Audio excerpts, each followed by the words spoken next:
สหพันธ์กรรมบาลนครหลวงจันทร์ได้จัดพิธีฝึกอบรมสร้างความเข้มแข็งให้แก่คณะประธานกรรมบาลทั่วนครหลวงจันทร์ประจำปี 2025 ในวันที่ 11 พฤศจิกายน 2025 สหพันธ์กรรมบาลนครหลวงจันทร์ได้จัดฝึกอบรมสร้างความเข้มแข็งให้แก่คณะประธานกรรมบาลทั่วนครหลวงจันทร์ประจำปี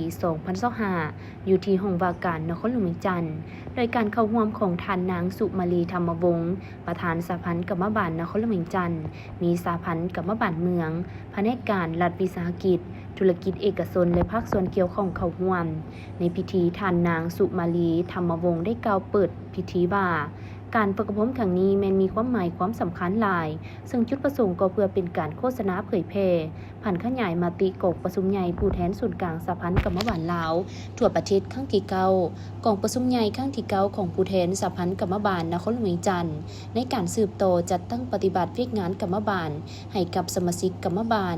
กรรมกรสาวผู้ออกแห่งงานให้ทันเวลา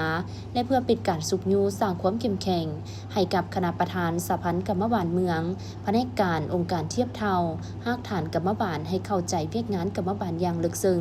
และสืบต่อจัดตั้งปฏิบัติได้รับผลสำเร็จตามคาดหมายที่วางไว้พร้อมนี้ยังได้เน้นให้นักสำนักกรที่ได้เข้าร่วมฝึกอบรมครั้งนี้เอาใจใส่ทำเรียนเอาบทเรียนแล้วนำไปถ่ายทอดและเผยแพร่สู่ของเขตที่ตนได้รับผิดชอบสำหรับหัวข้อที่นำมาฝึกอบรมประกอบนี้เวียกงานการประเมินผลของแข่งขันหาเป็นเจ้าผ่านแบบฟอร์มกรรมสถิติสมาชิกกรรมบาลประจำปี